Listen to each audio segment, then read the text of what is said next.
فاتح إلى روح سيدنا وحبيبنا شفيعنا رسول الله محمد بن عبد الله وعلى آله وأصحابه وأزواجه وذريته وأهل بيته أجمعين، خصوصا إلى روح سيدنا أحمد عيسى المهاجر الفقيه المقدم محمد بن علي بعلوي وأصوله وفروعه وإلى حضرة النبي. الفاتحة. أعوذ بالله من الشيطان الرجيم. بسم الله الرحمن الرحيم. الحمد لله رب العالمين الرحمن الرحيم مالك يوم الدين. إياك نعبد وإياك نستعين.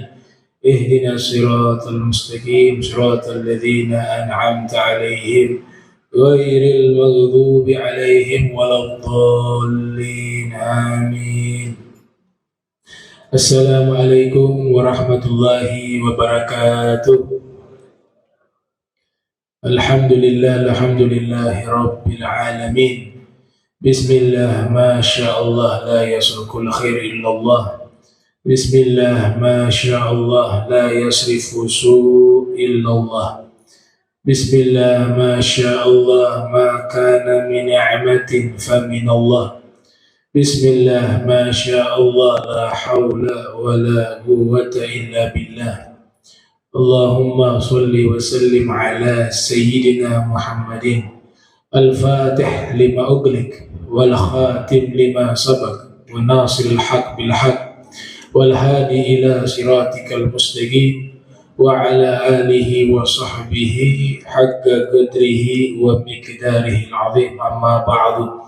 Subhanak la ilma lana illa ma 'allamtana innaka antal alimul hakim. Rabbi israh li sadri wa yassir li amri wahlul 'uqdatan min lisani yafqahu qawli wasaddid lisani wahdi qalbi bihaqqi sayyidina Muhammadin sallallahu alaihi wa alihi wa barik wasallam. Ya man huwa fi 'uluwihi kain, ya man huwa fi fi'li hamid, ya man huwa fi majlihi matin. Allahumma akrimna binuril fahmi wa akhrijna min zulumatil wahmi warzuqna fahman nabiyyin wa hifdzal mursalin wa ilhama malaikatil muqarrabin. Rabbana zidna ilman wa fahma wa aqla ya akramul akramin bihaqqi sayyidina Muhammadin khatamil anbiya wal mursalin ya rahman ya rahim. Wa sallallahu ala sayyidina Muhammadin wa ala alihi wa sahbihi wa barik wasallam.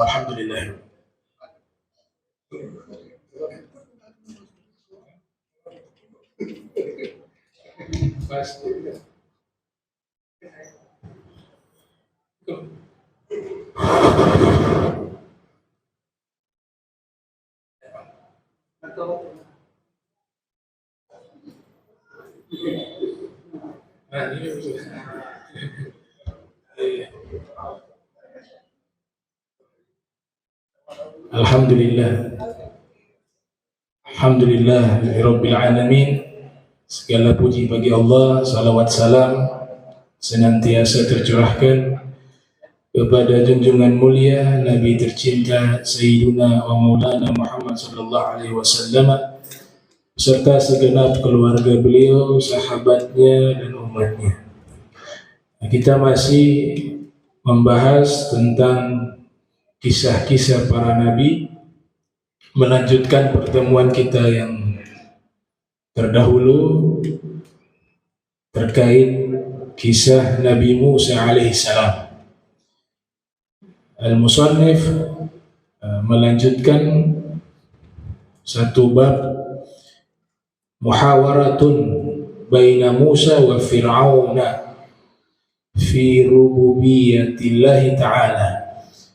Muhawarah ini artinya bisa diartikan percakapan yang terjadi antara Nabi Musa dengan Fir'aun terkait ketuhanannya Allah. Kita ketahui bahwa Fir'aun ini mengaku sebagai Tuhan. Jadi sepanjang sejarah manusia ada beberapa manusia yang mengaku menjadi Tuhan. Di antaranya Raja Namrud mengaku sebagai Tuhan, dan juga Fir'aun. Bahkan Allah abadikan di dalam Al-Quran ucapan pengakuan dari Fir'aun yang mengakui dirinya sebagai Tuhan, ana rabbukumul a'la. Saya adalah Tuhan kalian yang paling tertinggi. Jadi di atas Tuhan, bukan hanya sekedar Tuhan pengakuannya, tapi pakai kata Al-A'la. A'la itu paling tinggi. Karena Fir'aun tahu bahwa sebelum Fir'aun sudah ada raja-raja yang pernah mengaku Tuhan. Nah, Fir'aun tidak mau kalah. Mereka mengaku sebagai Tuhan. Nah, saya juga Tuhan, tapi saya lebih tinggi dari mereka. Ana rabbukumul a'la. Istaghraba Fir'aunu risalata Musa fa syara'a yujadiluhu fi rububiyyatillah wa yas'aluhu ma rabbul alamin. Fir'aun istaghrab merasa heran dengan ajaran atau risalah yang dibawa oleh Nabi Musa. Nabi Musa memperkenalkan kepada Fir'aun bukan masalah ibadah. Nabi Musa mendakwakan Fir'aun bukan masalah akhlak. Belum di situ. Ini belum mengenal iman, belum mengenal Tuhan. Jadi kalau cerita di dalam Al-Quran, Nabi Musa datang menemui Fir'aun, kemudian mengajak Fir'aun itu ajakannya masalah tauhid, masalah akidah, bukan masalah ibadah, bukan masalah akhlak. Karena yang pertama itu yang harus disampaikan adalah masalah ketuhanan, masalah teologi, masalah tauhid, masalah asma Allah, masalah sifat-sifat Allah, memperkenalkan Allah kepada Fir'aun. Maka Fir'aun menjadi heran dengan risalah yang dibawa oleh Nabi Musa. Fasyara'a yujadiluhu fi rububiyyatillah wa yas'aluhu. Fir'aun mulai mendebat kepada Nabi Musa terkait masalah ketuhanannya Allah. Jadi rububiyah itu sifat, bisa dikatakan juga sebagai sifat, bisa dikatakan sebagai asmanya Allah yang memiliki arti menciptakan, yang memiliki arti mengatur, yang memiliki arti memiliki. Dalam bahasa Arab, kalau ada seseorang memiliki satu rumah, orang-orang Arab biasa sebut zaka atau hadza rabbul bait. Ini pemilik rumah. Bukan maknanya Tuhan rumah, bukan. Atau Tuhan yang memiliki rumah, tidak. Itu maknanya hadza rabbul bait, itu hadza sahibul bait. Nah, artinya memiliki. Nah, di suratul Fatihah, Rabbul Alamin, Alhamdulillahi Rabbil Alamin, dibaca majrur, Rabbil Alamin. Alhamdulillah, segala puji bagi Allah.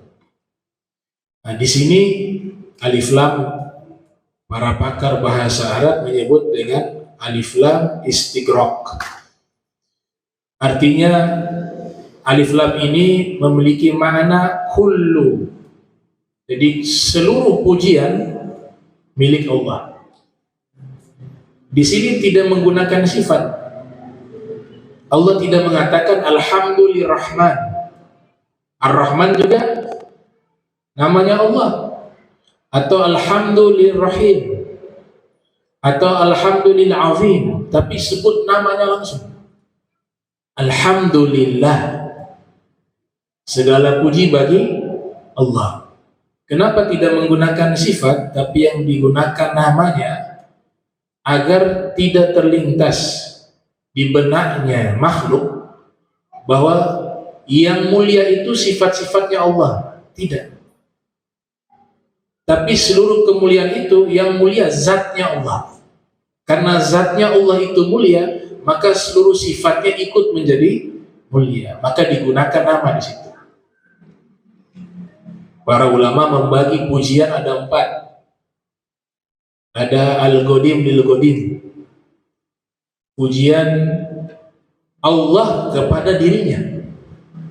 Jadi Allah memuji dirinya. Di antaranya lafaz alhamdulillah. Itu kan firman-Nya Allah. Jadi Allah nyatakan segala puji bagi Allah. Itu maknanya al-Qadim lil-Qadim. Allah memuji dirinya sendiri. Dan itu sesuatu yang hak, sesuatu yang benar. Yang kedua, al-Qadim lil hadis. Pujian kedua, Allah memuji makhluk. Allah memuji makhluk, yaitu Allah memuji Nabi kita Muhammad sallallahu alaihi wasallam. Wa innaka la'ala khuluqin 'azim. Itu pujian. Sesungguhnya engkau di atas akhlak yang agung. Jadi Allah memuji makhluknya. Guru-guru kami mengatakan tidak ada ciptaan Allah yang membuat Allah kagum. Tidak ada. Allah ciptakan langit, Allah ciptakan bumi, diciptakan biasa-biasa saja. Gak membuat Allah takjub.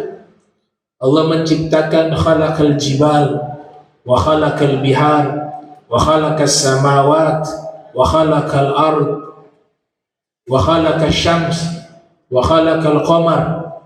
Allah ciptakan langit, bumi, gunung, lautan, bintang, matahari, an-nujum, bintang, asyams, matahari, al-qamar, rembulan. Ini semua makhluk ciptaan Allah. Tapi ketika Allah ciptakan, Allah tidak kagum dengan penciptaan itu. Biasa-biasa saja. Tapi ketika Allah menciptakan Nabi Muhammad, maka disitulah Allah kagum dengan ciptaannya. Disitulah pujian. Wa innaka la'ala khuluqin 'azim. Yang ketiga, al-hadis lil qadim. Makhluk memuji Allah. Itu yang ketiga. Yaitu kita menyebut pujian-pujian kepada Allah. Ya, ada doa kan sering kita baca. Subhanaka la nuhsin sanan anta kama asnaita ala nafsika falakal hamdu hatta tarda walakal hamdu idza radita walakal hamdu qabla ridha walakal hamdu ba'da ridha. Atau hamdan syakirin hamdan na'imin hamdan yu'afi ni'amahu wa yukafi mazida. Itu kan pujian-pujian. Nah, ini bentuk pujian al-hadis lil qadim.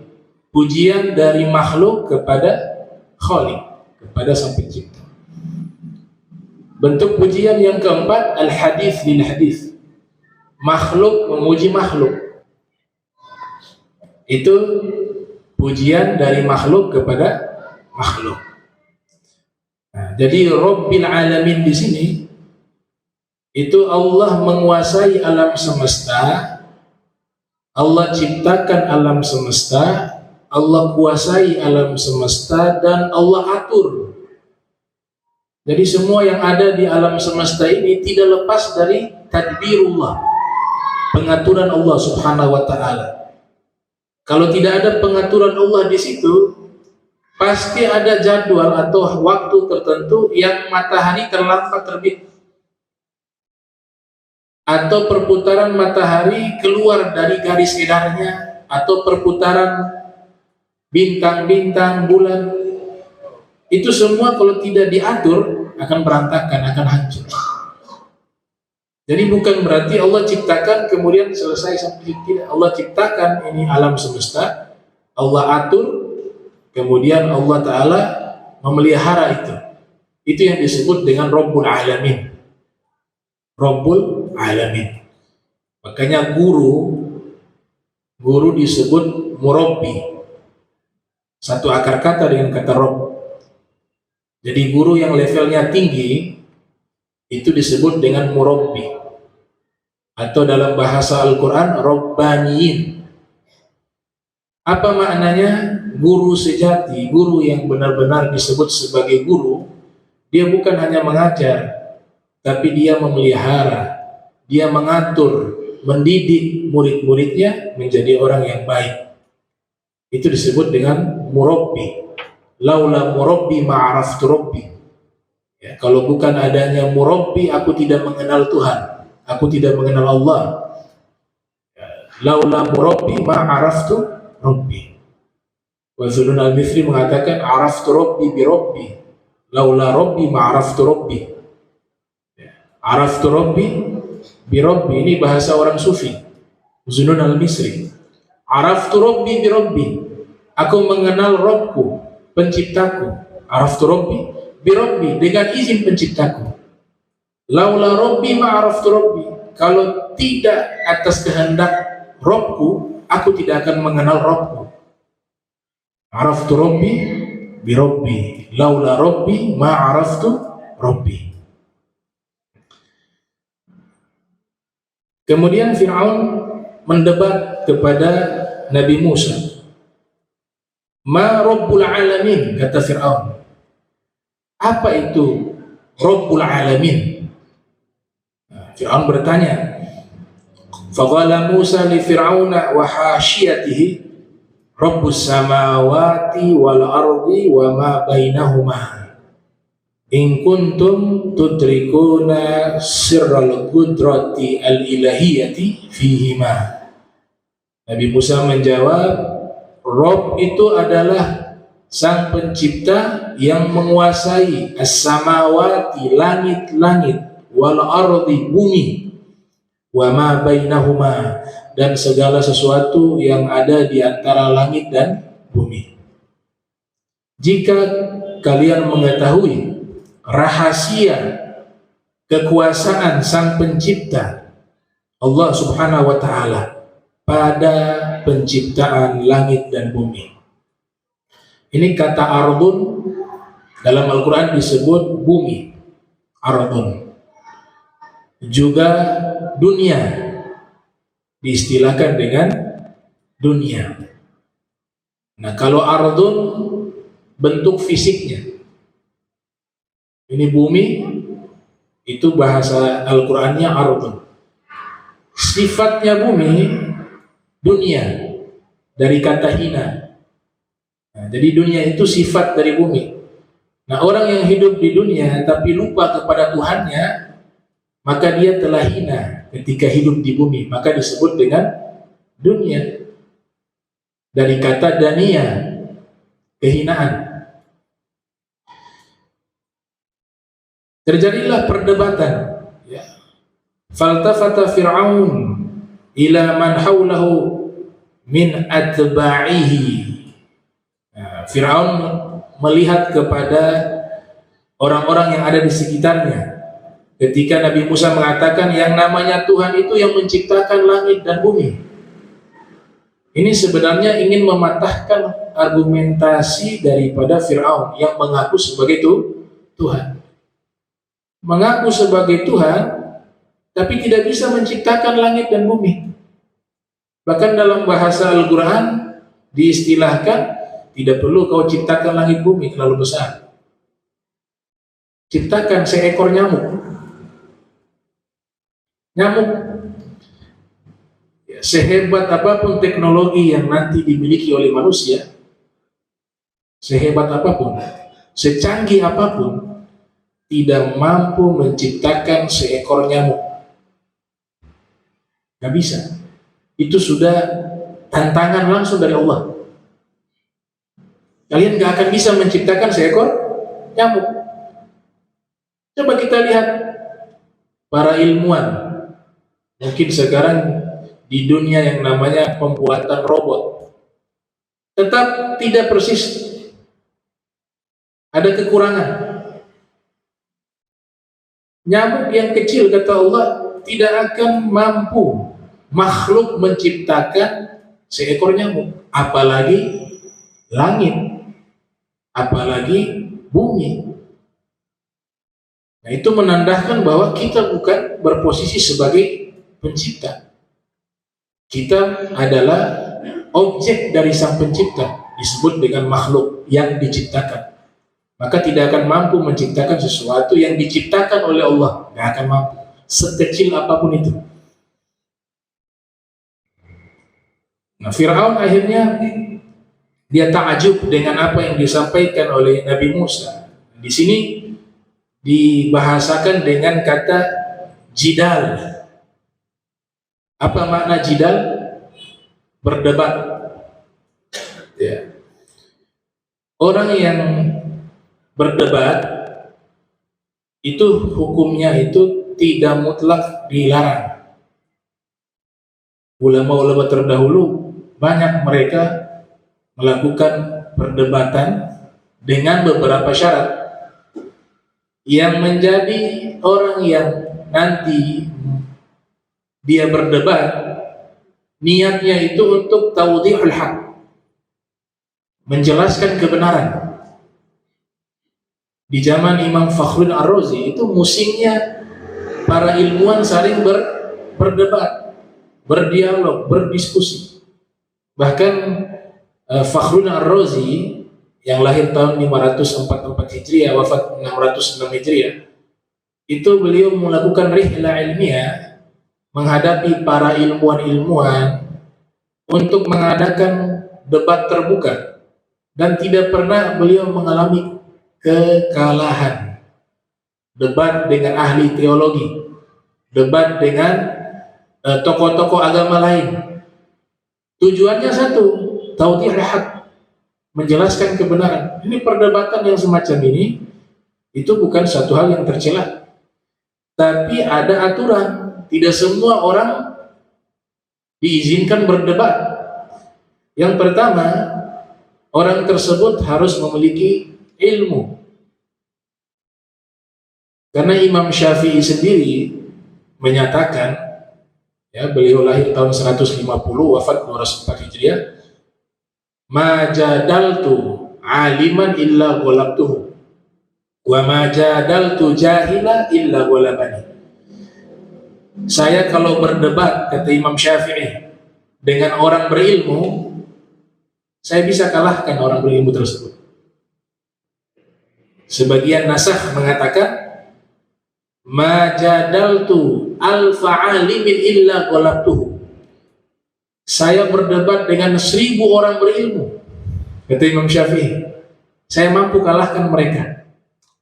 Wa ma jadaltu jahila illa ghalabani. Tapi saya kalah hanya sama satu orang saja, yaitu saya debat dengan orang bodoh. Saya pasti kalah. Ya, karena orang bodoh yang dia bantah bukan dari sisi keilmuan, tapi dari sisi apa? Ta'assub wal inad, keras kepalanya dan kebodohannya. Nah, perdebatan yang semacam ini sia-sia. Nah, sehingga inilah yang Imam Syafi'i katakan, kalau berdebat, lihat dulu lawannya itu berilmu dengan berilmu. Tapi ilmu tidak cukup, akhlaknya baik tidak. Niat berdebatnya Imam Syafi'i berbeda dengan niat perdebatan yang ada di zaman sekarang. Sekarang niatnya menjatuhkan orang, niatnya menunjukkan kehebatannya. Nah, ulama dulu bukan niatnya itu. Begitu banyaknya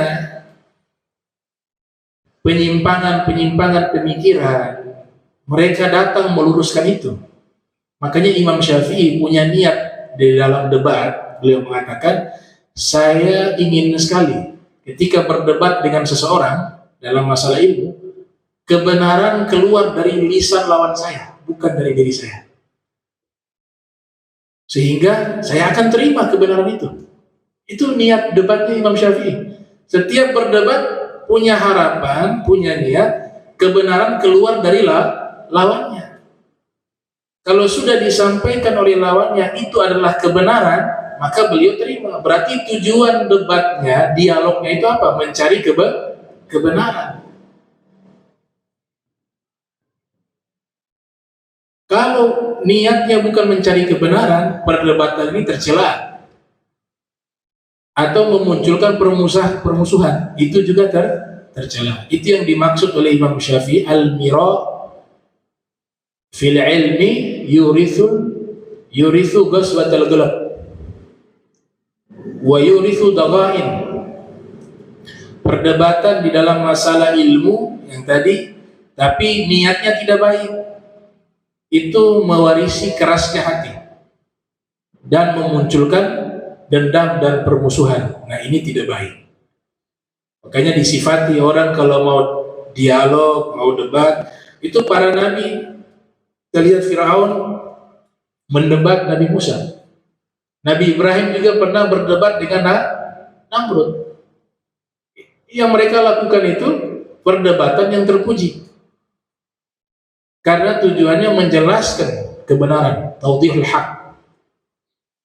Dalam Al-Quran di surat An-Nahl ayat 125, Allah Subhanahu wa ta'ala berfirman. Nah, ini khitabnya kepada Nabi Muhammad sallallahu alaihi wasallam. Coba lihat bagaimana etika dan akhlak di dalam berdebat, di dalam berdialog. Ud'u ila sabili rabbika. Ini yang pertama nih. Ud'u ila sabili rabbika. Dialog yang diangkat, perdebatan yang terjadi, tujuannya satu, mengajak ke jalan Allah, bukan niat yang lain. Ud'u ila sabili rabbika. Ditambah lagi bil hikmah, dengan hikmah. Wal mau'izah hasanah, nasihat yang baik. Wajadilhum billati hiya ahsan. Kalaupun, jadi perdebatan itu pilihan terakhir. Pilihan terakhir. Kalaupun harus berdebat, billati hiya ahsan, harus dengan cara yang paling baik. Allah sebutkan debat dengan cara yang paling baik. Jadi akhlak tidak bisa lepas di dalam perdebatan. Makanya tidak cocok orang yang emosional disuruh debat. Gak bisa. Ujung-ujungnya nanti berkelahi. Orang yang mampu berdialog untuk memecahkan satu masalah atau tawdihul haq, menjelaskan kebenaran, harus orang yang punya akhlak yang baik dan juga bisa mengendalikan emosi. Dia orang yang sabar. Makanya dulu mereka debat itu sambil senyum, karena dua-duanya mencari kebenaran. Tapi kalau sampai gebrak meja, keluar kata-kata kotor, nah orang semacam ini berdebatnya haram. Jadi al-jidal itu para nabi, mereka tidak emosi karena tujuannya Allah menjelaskan kebenaran. Imam Syafi'i begitu. Fakhrul Ar-Razi keliling di beberapa negara berdebat, menjelaskan kebenaran. Itu direkam dalam kitab berjudul Munazarat.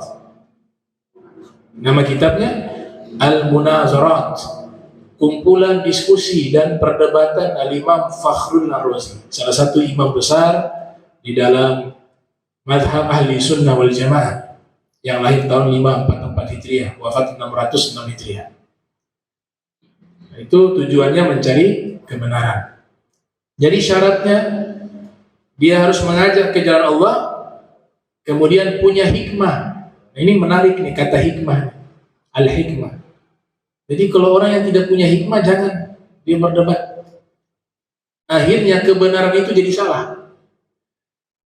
Dia menghadapi orang yang lebih pandai daripada dia tidak punya kapasitas, kemampuan, padahal posisi dia itu ingin menjelaskan kebenaran. Tapi karena tidak mampu dia, akhirnya yang benar itu jadi salah. Oh, ternyata yang benar yang di sana. Si fulan itu yang benar, yang ini tidak benar. Padahal yang benar dia. Tapi karena tidak mampu menjelaskan, kalah di dalam menjelaskan itu ilmu, akhirnya dianggap kebenaran itu salah. Nah, makanya syaratnya harus berilmu dan punya hikmah. Nah, hikmah ini disebutkan kalau ada orang diberikan hikmah, diberikan kebaikan yang sangat banyak. Di surat Al-Baqarah ayat 269, yu'tillahu may yasha yu'til hikmata Ya, yu'til hikmata may yasha wa may yu'tal hikmata faqad utiya khairan katsira. Allah memberikan hikmah, yu'tillahu may yasha. Allah memberikan hikmah kepada siapapun yang Dia kehendaki. Wa may yu'tal hikmata, siapa yang diberikan hikmah, faqad utiya khairan katsira, dia diberikan kebaikan yang sangat banyak. Nah, orang yang al-jidal, para nabi, para ulama, itu mereka punya hikmah. Ini hikmah disebut 20 kali dalam Al-Quran. Al-hikmah, dengan berbagai bentuknya. Begitu pentingnya hikmah ini, ulama-ulama terdahulu mengarang kitab selalu menggunakan judul Al-Hikmah. Ada, kita kenal kitab hikmah terkenal, bentuk zamannya Al-Hikam. Al-Hikam Ibnu Athaillah Sakandari. Itu Al-Hikam itu bentuk jamak dari hikmah. Hikmah, hikam. Ada juga Fususul Hikam. Ya, Fususul Hikam. Ditulis oleh Ibnu Arabi. Nanti dijelaskan oleh ulama bernama Syekh An-Nablusi, berjudul Jawahirun Nusus fi Hilli Al-Fadhi Al-Fusus. Ada juga Al-Hikam Al-Haddadiyah. Kata hikmah itu penting sekali. Orang yang berilmu tapi tidak punya hikmah, ilmunya itu sia-sia. Hikmah ini satu sifat yang sangat mulia. Memang terjadi perbedaan. Apa sih arti daripada hikmah ini? Kalau golongan para filosof dikenal sebagai ahli hikmah. Golongan sufi juga dikenal sebagai ahli hikmah. Aristoteles, ya, ketika ditanya apa arti hikmah, itu di bukunya Metafisika. Dia punya buku namanya Metafisika. Filosof Yunani terkenal. Metafisika bahasa Arabnya ma wara'at tabi'ah. Sesuatu yang di belakang tabiat, itu namanya metafisika. Sesuatu yang gak bisa dilihat dengan indera kita. Dia punya ungkapan luar biasa. Ketika ditanya apa itu hikmah, Aristoteles mengatakan hikmah itu pemahaman akan sebab akibat. Itu saja, kata Aristoteles. Orang yang sudah paham sebab akibat, maka itulah yang disebut orang yang memiliki hikmah. Ketika melakukan sesuatu ini, oh akibatnya ini. Jadi sebelum melakukan sudah berpikir. Dia sudah bisa tahu nih, kalau saya katakan hal ini akan terjadi begini. Oh ternyata kalau saya sampaikan ini mudaratnya lebih banyak daripada manfaat. Tidak jadi. Itu kata Aristoteles, itu namanya hikmah. Pemahaman, pengertian akan sebab akibat. Ada gurunya namanya Sokrates. Jika ditanya hikmah, dia katakan kepada anaknya sambil memegang kepala anaknya, wahai anakku, hikmah itu bagaikan udara yang kau hembuskan, yang kau tarik, yang kau hirup, sehingga kau bisa hidup sampai saat ini. Itu bahasa sangat dalam. Itu maksud kita kalau hidup tanpa hikmah, seperti orang yang tidak hidup. Seperti orang yang tidak hidup. Bahkan ada pengalaman spiritual dari Abdul Karim Al-Jili. Dia bertemu filosof Plato. Ini Abdul Karim Al-Jili turunan anak cucunya Syekh Abdul Qadir Al-Jailani. Beliau punya aliran tasawuf tinggi, tasawuf falsafi. Ya, kitab Al-Insanul Kamil. Orang awam gak bisa baca itu kitab. Dia pernah mengalami satu pengalaman spiritual bertemu dengan filosof yang namanya Plato. Plato berikan satu nasihat, mengatakan falik al-kishrah minal khitab wa khudh al-lub in kunta min ulil albab. Orang yang sudah diberikan hikmah itu, kulit dia buka, dia lepaskan semua kulit, yang dia ambil adalah isinya.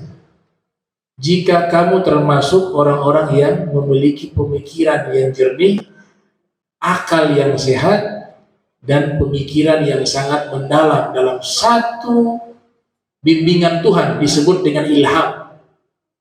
Itu yang disebut bahasa Al-Quran ulul albab. Itu ulul albab itu orang-orang ahli hikmah. Kita sering baca dalam Al-Quran ulul albab wa ma yadzakkaru illa ulul albab.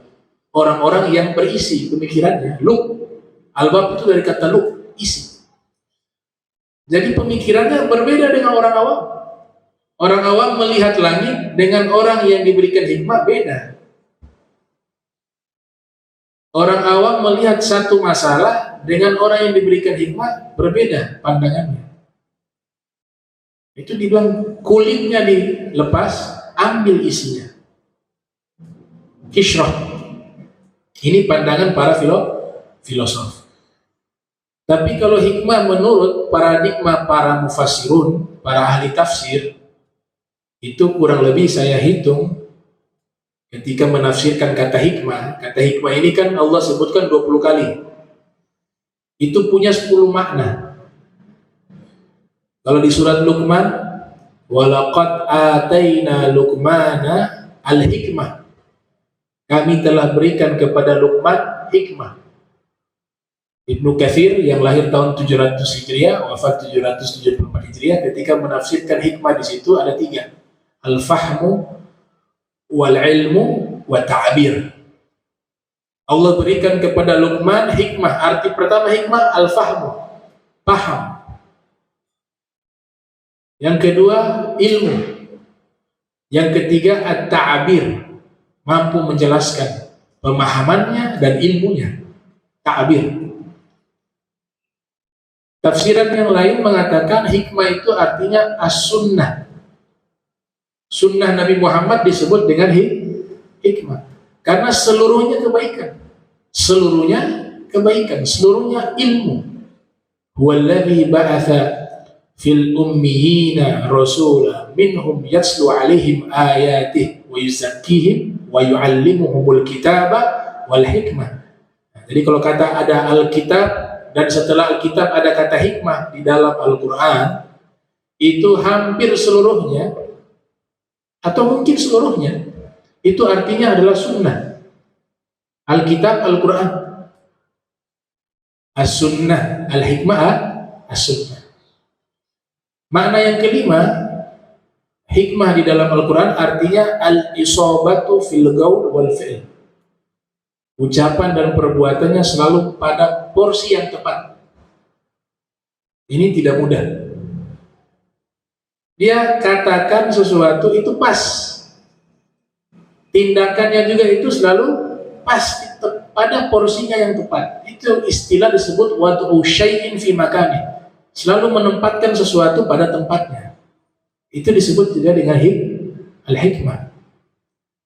Makna hikmah lainnya adalah al-fiqhu fil Islam. Yang keenam, paham akan agamanya, agama Islam. Dia mengerti tentang agamanya, hukum-hukum agama Islam, tentang akidah-akidah, tentang akhlak-akhlak. Itu disebut hikmah.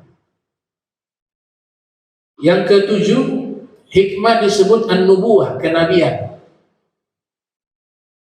Yang kedelapan, al-aqlus salim, akal yang selamat, yang jernih. Itu disebut juga hikmah. Yang kesembilan, as-shawab, kebenaran. Itulah disebut hikmah. Yang kesepuluh, itqanul amal, amalnya baik.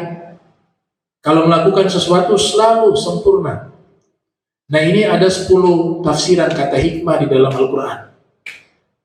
Tapi kesimpulan dari semua itu, perbandingan hikmah menurut para filosof dengan hikmah menurut para ahli tafsir Al-Quran, kalau kita simpulkan sebenarnya sama. Dia bermakna positif, bermakna baik. Makanya dalam bahasa Indonesia, kalau kita buka kamus bahasa Indonesia, hikmah itu apa? Hanya satu kata yang mewakili semua itu, kebijaksanaan.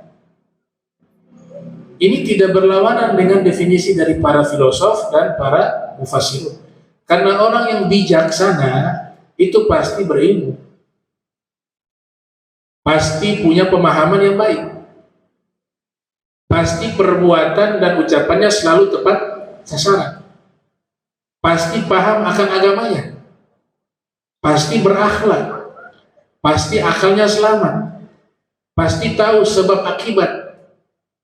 Jadi semua dikumpulkan tuh, tafsiran-tafsiran tentang hikmah, dia kembali ke satu kata, dan itu sudah diterjemahkan ke dalam bahasa Indonesia, kebijaksanaan. Kalau bahasa Inggris namanya wisdom, kebijaksanaan. Ibnu Rushdi pernah mengkritik Imam Ghazali terkait pembahasan apakah hikmah dan filsafat ini sama. Orang-orang filosof Yunani menyebut hikmah itu dengan falsafah. Makanya Ibnu Rushdi ini salah satu tokoh filosof muslim, juga seorang ahli fikih mazhab Maliki, menulis kitab tentang perbandingan mazhab, Bidayatul Mujtahid. Beliau menyamakan falsafah dan hikmah itu sama. Falsafah dan hikmah itu sama. Karena falsafah diambil dari bahasa Yunani, artinya Sophia. Itu artinya apa? Bijaksana. Sesuatu yang bersih. Makanya sebagian orang zaman dahulu kalau memahami kata sufi itu, sebagian meyakini sufi itu artinya dari bahasa Yunani, suci, bijak. Orang-orang sufi diambil dari bahasa Yunani. Ada pendapat demikian. Karena arti daripada Sofia itu, bahasa Yunani itu suci dan bijak. Imam Ghazali menulis kitab, nama kitabnya Faisalu Tafriqah Bainal Islam wa Zindiqah. Nah, Imam Ghazali juga termasuk orang-orang ahli hikmah. Kitab ini dikritik oleh Ibnu Rushdi, berjudul Maqalul Fasli fi ma bainal hikmati was syari'ati minal ittisal. Kitab ini mengkritik karena Imam Ghazali mengkritik pemahaman-pemahaman yang dianggap menyimpang oleh Imam Ghazali yang muncul daripada golongan filosof Yunani dan juga filosof Muslim. Karena ada dua tokoh filosof Muslim yang dikritik oleh Imam Ghazali, Ibnu Sina sama Al-Farabi. Dibela oleh Ibnu Rushdi. Ibnu Rushdi sebagai orang ulama setelah Imam Ghazali. Imam Ghazali dulu 450, wafat 505, setelahnya baru Ibnu Rushd. Ini tokoh besar ini. Tokoh besar, pemikir. Dan kedua-duanya ahli hikmah. Ibnu Rushdi menulis kitab sengaja memberikan nama hikmah dan syariat. Artinya apa? Falsafat dan syariat itu tidak bertentangan. Pemikiran para filosof Yunani itu tujuannya mencari al-haq, kebenaran. Sedangkan syariat itu produknya dari wahyu, juga mencari kebenaran, al-haq. Isinya kebenaran, bukan mencari kebenaran. Kalau wahyu kan sifatnya memang mutlak benar. Sedangkan produk para filosof Yunani sedang mencari kebenaran. Itu beda tuh. Kalau Nabi Muhammad, ya para nabi di atas filosof. Mereka sudah dapat kebenaran langsung karena wahyu dari Tuhan. Filosof ini mencari kebenaran. Ini menunjukkan bahwa kecerdasan para nabi di atas para filosof. Tapi bukan berarti para filosof ini orang-orang yang bodoh. Mereka juga di atas rata-rata manusia biasa. Ya, sehingga para ulama kita masih memperdebatkan apakah Aristoteles ini termasuk para nabi, apakah seorang ahli hikmah. Itu sebagian ulama Islam meyakini ia sebagai seorang nabi. Sebagian lainnya meyakini tidak, dia seorang ahli hikmah. Sama seperti Sayyidina Luqman disebut bukan nabi. Jumhur ulama mengatakan Sayyidina Luqman bukan nabi, bukan rasul, tapi ahli hikmah. Itu bahasa Al-Quran namanya ulul albab. Ulul albab. Ulama belakangan namanya Syekh Al-Jarjawi Al-Hambali. Beliau menulis kitab dipadukan dua kata ini, hikmah dan falsafah. Nama kitabnya Hikmatut Tasri' wa Falsafatuh. Hikmah dalam syariat dan filsafatnya. Muncul ilmu baru yang mempopulerkan itu ulama namanya Syekh Ad-Dahlawi di India. Apa ilmu baru itu? Hikmatut Tasri' nama ilmunya. Jadi mereka membahas bukan dari aspek fikih. Hukum syariat ini dibahas dan lihat hikmahnya apa nih? Kenapa kita wudu harus wajah dibasuh dengan air? Kenapa kalau sholat ada ruku, ada sujud? Jadi mereka mengkaji bukan lihat dari aspek fikihnya, tapi hikmah dari ibadah itu apa? Itu ilmunya namanya hikmatu at-tasrih. Salah satu tokoh ulama India yang mempopulerkan namanya Syekh Dahlawi. Nama kitabnya Hujjatullah 'alal 'alamin. Kemudian Syekh Jarjawi di Mesir menulis kitab Hikmatut Tasri' wa Falsafatuh.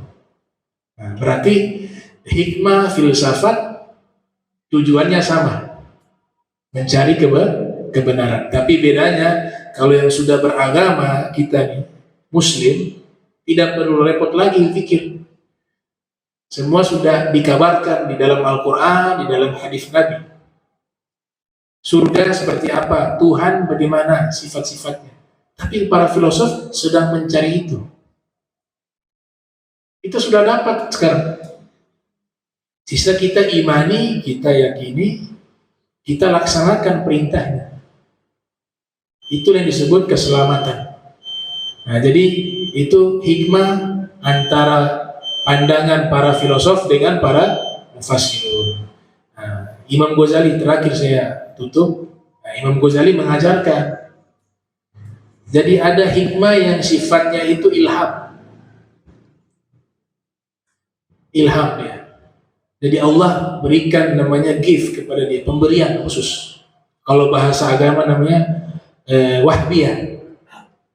Bahasa agama kita disebut dengan wahbiyah. Nah itu dicarinya gak bisa lewat ilmu. Saya belajar biar jadi bijak, gak bisa. Ini yang hikmah yang khususnya ini memang Allah berikan kepada hamba-hamba pilihannya. Nah Imam Ghazali pernah dapat riwayat hadis. Riwayat hadis ini dinyatakan man akhlasa lillah arba'ina yawma ya tafajjarat yanabi'ul hikmah min qalbihi ala lisanih. Siapa yang melakukan amal baik dengan ikhlas selama 40 hari, dia jaga hatinya, semua yang dilakukan itu murni hanya untuk Allah 40 hari, maka secara otomatis Allah munculkan sumber-sumber hikmah dari hatinya yang akan diterjemahkan lewat lisannya. Imam Ghazali ketika dapat riwayat hadis ini, beliau amalkan. Tujuannya mendapatkan yanabi' al-hikmah. Yanabi' itu kalau bahasa aslinya mata air, sumber mata air.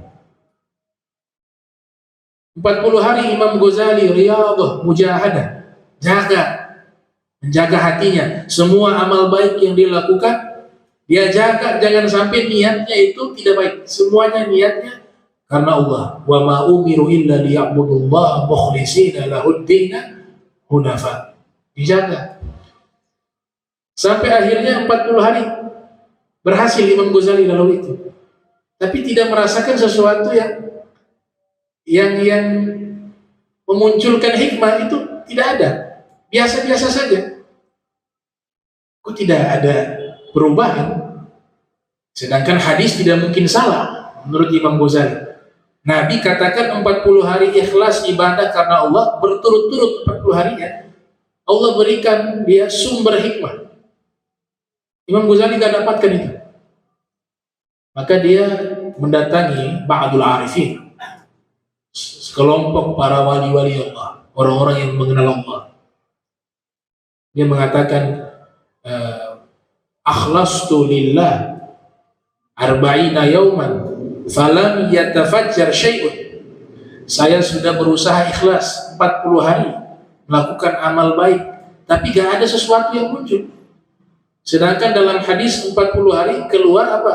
Hikmah.